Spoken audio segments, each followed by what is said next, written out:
Overall, we really like the compact design of the 12 mini. It's the major reason to go for this phone. Everything on screen is easily reachable with one hand. The matte frame lends a nice secure grip, and the phone will fit anywhere quite easily. Let's talk a bit about the display. A Retina XDR OLED screen like you'd get on the other iPhone 12s, but this one is 5.4 inches. It has a 1080p resolution and the highest pixel density on an iPhone so far at 476 ppi.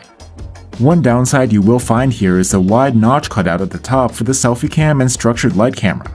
It's the same size as the notches you'd find on the other iPhones, but on this smaller screen it feels bigger than ever.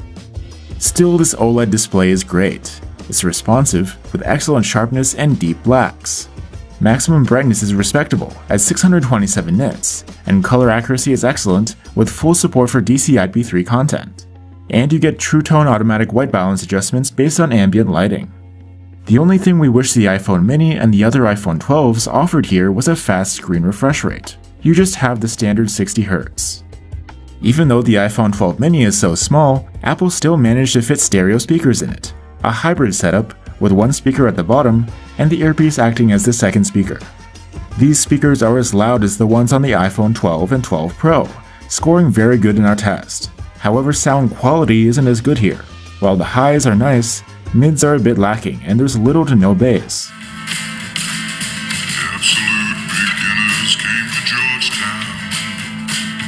As you'd expect from a new iPhone, you don't get expandable storage here, but you can choose from 64, 128, or 256 gigs of storage on board.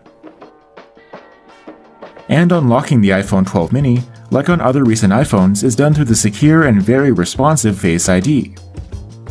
It is worth noting that Face ID won't work with a face covering or mask on though, so in those situations you'd need to enter your PIN instead. The iPhone 12 mini comes with the newest version of iOS 14. If you're coming from an older iPhone, chances are you already have it, so you know what it's like. iOS 14 brings a few new features, including full widget support on the home screen. You can stack these widgets in order to save space, and either swipe through them or set them to be automated. Another new feature is the app library, similar to Android's app drawer. Your apps are added here automatically when you install them, and they're also automatically sorted into different categories. Picture-in-picture mode is a very welcome feature, allowing you to minimize your currently playing video or supported app into a floating window that will hover alongside whatever else you're doing. Great for multitasking. And there's a new shortcut available called Back Tap. You can assign whatever you like to a double or triple tap on the back of the phone. Actually pretty handy. At the heart of the iPhone 12 mini is the same chipset you will find on the other new iPhones. The cutting-edge Apple A14 Bionic chipset, built on a 5nm process. This phone is super fast. In CPU tests, its scores are about 20% higher than what we saw in last year's iPhones, which at the time were already at the top of the charts. GPU scores are an improvement as well, but less of one, about a 10% increase over last year. However, when it comes to heavy gaming, the results aren't as clear of an improvement over other devices, because after the phone heats up from an intensive task, performance will throttle to give the chip a chance to cool down. Still, the overall performance is nothing to sneeze at. And since the A14 Bionic also comes with a Qualcomm 5G modem, you get support for 5G network speeds too. The iPhone 12 mini is the world's smallest 5G capable phone to date. Now on to the iPhone 12 mini's battery life. Its 2200 mAh battery is about 20% smaller than the iPhone 12's. Despite that, it did an okay job in our battery life tests, scoring an endurance rating of 69 hours. It's nothing impressive for a modern flagship though. At least charging speed is pretty good. With an Apple 20-watt power delivery charger, we were able to charge the iPhone 12 mini from 0 to 60% in half an hour. But in case you haven't heard yet, none of the new iPhones come with a charger in the box, so you need to buy one separately if you don't already have one. This year's iPhones bring support for something called MagSafe. You can attach certain magnetic accessories to the back of the phone. Besides things like wallets, this includes the MagSafe wireless charger. We weren't impressed with the results we got from this charger though. It was able to charge the battery from 0 to only 30% in half an hour, and if you use a generic Qi charger, this will be even slower.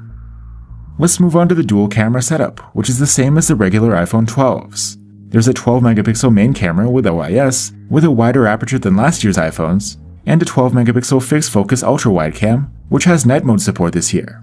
Photos from the main cam look good, with well-handled noise, accurate white balance and colors, nice contrast, above average dynamic range, and overall good detail. However, just as we observed on the regular iPhone 12, fine and intricate details like foliage are rather mediocre looking. This subpar rendition is often combined with over-sharpening.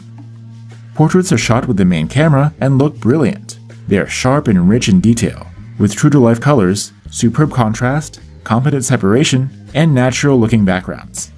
Shots from the ultra-wide camera are very wide indeed, and the distortion correction does an excellent job. These photos have reasonably low noise, good contrast, and true-to-life colors. Detail is just average here though. If you're shooting in low light, the iPhone 12 mini will automatically make the switch to night mode. These photos come out quickly, and the ones from the main cam look great. They're sharp and detailed with low noise, well-balanced exposure, and well-preserved highlights. There's good color saturation and nice contrast too. You can opt out of night mode, and the result is a photo with lower sharpness and contrast, less saturated colors, and more noise. It's still pretty good though.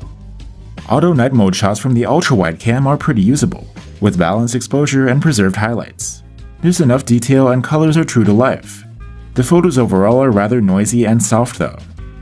Disabling night mode on the ultra-wide cam will get you very soft and noisy images with washed out colors, so better to leave it on. Now on to selfies from the 12 megapixel front-facing cam. You have a choice between two different framing modes, a 12 megapixel wide mode, or a cropped-in 7 megapixel one with tighter framing. These selfies are class-leading, with great detail and contrast, nice colors, and well-handled noise. The HDR is well-balanced too, giving a natural look. Selfie portraits are great thanks to the 3D camera. These come out in 7 megapixels and have outstanding subject separation. Night mode is available on the selfie cam too, and it does brighten the whole photo and exposes more detail. The images are still soft and noisy, but usable. You can shoot selfie videos in 4K resolution, and these are excellent with very good detail. Now on to video captured with the rear cameras, starting with the main one. 4K footage is excellent, with great contrast, low noise, impressive dynamic range, and true-to-life colors. Fine detail is a little lacking, but it's hard to notice that. 4K footage from the ultra-wide is decent, but not great. While you do get excellent contrast, colors, and dynamic range, the resolve detail is just okay. In low light, 4K videos from the main cam look good. They're detailed enough with nice colors and reasonably low noise. Electronic stabilization is available on all cameras, resolutions, and FPS options.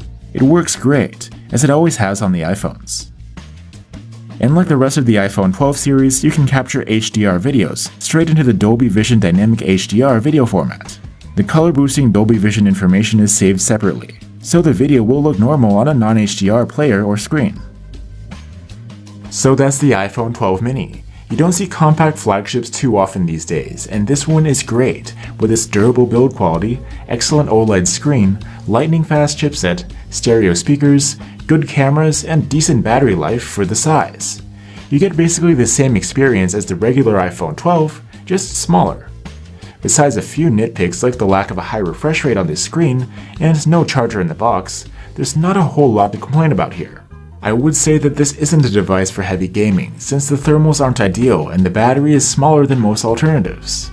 But if you're looking for a tiny, pocket-friendly phone with the latest flagship features and plenty of software support down the road, the iPhone 12 mini is definitely worth recommending. Thanks for watching guys, stay safe and see you on the next one.